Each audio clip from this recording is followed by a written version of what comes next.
독립운동에 참여하고 기여한 일본 시민들을 기리는 자리에 이렇게 제1호 후다츠시를 소개하게 돼서 기쁘고요.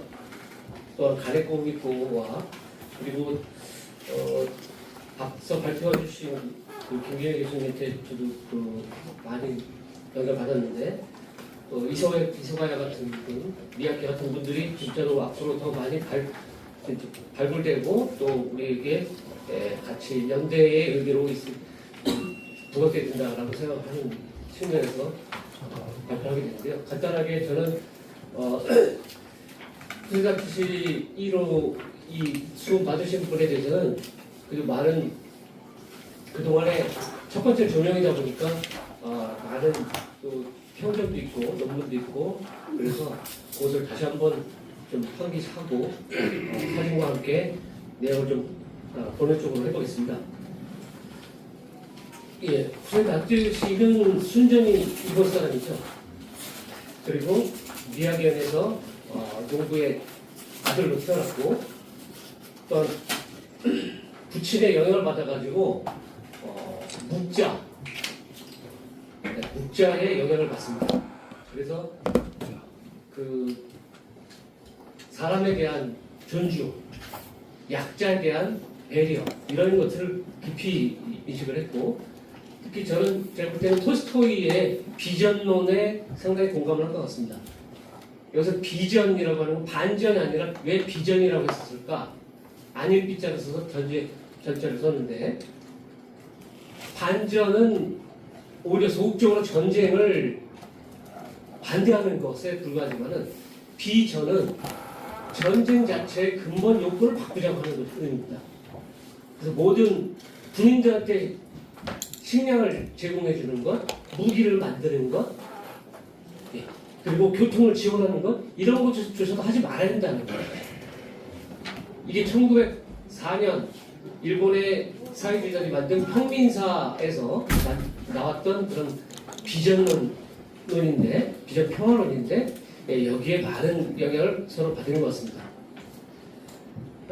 그리고 이분은 그 메이지 본결대학을 졸업을 하죠. 그러면서 아시아 유학생들과 깊이 교류를 하게 되는데요. 그러면서 검사로 사실은 등용이 되는데 자신이 이것을 걷어차고 변호사로 취업을 합니다. 거기서 변호사가 되면서 항상 마음속에 끌어안고 있는 사회정책으로서의 겸해주의 때문이다 라고 하는 말을 쓰는데요.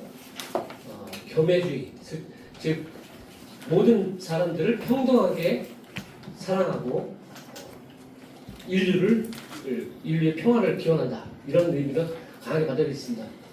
그런 의미에서 이분이 1911년 조선의 독립운동의 경위를 포함 이런 내용으로 발표를 한 것이 상당히 의미가 있는데 이것이 경시청의 조사를 받습니다. 네, 지금 이분이 제일 첫 번째로 한국 사람들과 인연을 갖게 된 것은 1919년 28 독립선언 때입니다. 최팔령 이런 분들이 9명이 출판법 위반으로 그 신문을 받았을 때 변호를 하는데 이분이 뭐라 그러냐면 일본이 체코의 독립보호 명분으로 시베리아 출병을 하는데 왜 조선 독립을 원조하지 않는가? 일본은 체코를 후원하면서 그러면서 시베리아를 가면서 왜 조선의 독립은 원조하지 않는가? 이런 논리로서 반박을 하는 것이죠. 그래서 많은 사람들이 그 출판법 정도만 받고 적게 판결을 받습니다. 그러면서 사진 왼쪽에 그 현사회라고 하는 잡지의 광고를 하게 되는데요. 박열 가네코 후미코가 만든 잡지입니다. 가네코 후미코가 박열이 만든 첫 번째 잡지는 흑도라고 하는 잡지지만은 이어서 흑도 1, 2호에 이어서 3호가 바로 현사회인데요. 여기에 광고를 내면서 저기에 뭐라고 썼냐면은 프로레타리아의 변호사계의 반역자 포시진칙 이렇게 돼 있죠. 예. 이걸로 요 작은 잡지에 요 광고판이지만은 이게 한국 사람들한테 엄청 많은 당시 사람들한테 많은 영향을 줬고 눈에 띄었던 것 같습니다. 그래서 이후에 이분에 대해서는 이런 조선 프로레타리아의 변호사에게 반격자 이런 닉네임이 아주 따라붙게 되는 그런 계기가 됩니다. 오른쪽에 동아일보 사진인데요. 이때 처음으로 지금 23년 때 북성회, 즉 나중에 조선공산당의 원류가 되죠. 북성회 유학생들이 고국 방문해서 강연회를 개최하는데 그때 후사 잡지가 따라옵니다. 그러면서 이 강연회에서 북성회 강연회에 참여하게 됐는데 바로 그 장면입니다. 바로 가운데 일본 경관이 저렇게 버티고 앉아서 감시를 하고 있죠. 그러면서 저걸 읽고 있는 것이 바로 후세 다체시입니다. 그러면서 이분이 의열단의 그 당시 제2차 국내 폭탄 거사를 영화 그 밀정에 나오는 그런 그 내용이죠. 거기에 김시현이 이제 주요 인물인데 그분을 변호를 하게 됩니다. 그리고 지금 23년 9월에는 그 유명한 박열의 대역 사건 그 자리를 이 사람이 후세자 씨가 변호를 하게 되는 거죠. 영화 박열에 나오는 그런 변호사로서의 그런 역할이 아주 잘 나와 있습니다. 저는 이분의 생각을 읽으려면은 우리 발표문의 64페이지를 보시면은 이분이 이 당시 6,661명이 학살되는 간또 대조선의 학살 이것을 어떻게 받는가를 우리가 알 수가 있습니다. 잠깐 읽어보겠습니다. 본건은 1923년 9월 1일 인류 역사상 큰 불행이었던 대진 화재의 제2상으로 불행을 초래한 조선인 대학살 사건을 모면하기 위해 조선인을 검거함으로써 비롯된 것이라는 의심을 떨칠 수 없다. 나는 일본을 대표하는 최고 권위의 재판소가 세계를 향하여 자신의 입장을 명확하게 하지 않으면 안 된다는 것을, 그리고 이 박열과 간해공을 믿고 이 두 사람을 위해서가 아니라 진실로 세계로부터 빗발치는 일본의 오명을 씻기 위해서라도 이 사건으로 야기된 의문에 대답할 것을 요구한다. 이런 내용으로 보면 이거는 단지 약자를 변호하는 것만이 아니라 우리 인류 양심에게 호소하고 인류에게 뒤집지 말아야 된다, 이런 것을 강조하는 것이라고 봅니다. 저 유명한 지금은 제가 박사 논문 쓸 때마다 저런 거는 치지 말라고 제가 구박을 받을 정도로 그랬었는데 지금은 아주 유명한 사진이 되어버렸죠. 네. 그때 후세자 저희가 변호를 하면서 조선인 대학살 사건에 대해서도 이렇게 얘기를 하죠. 학살은 계급추쟁의 일단이었습니다. 우리의 동지가 죽음을 당한 것도, 육천의 동포가 그러한 처지에 직면한 것도 우리가 계급추쟁에 패배했기 때문입니다. 우리는 졌습니다. 너무나도 억울합니다.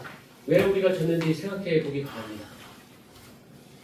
이런 내용인 감히 일본인들이 할 수 있는 것이 아니었지만은 세계 인류의 양심에 대해서 호소하는 그러한 상식과 인권으로 싸우는 분이라고 생각이 됩니다.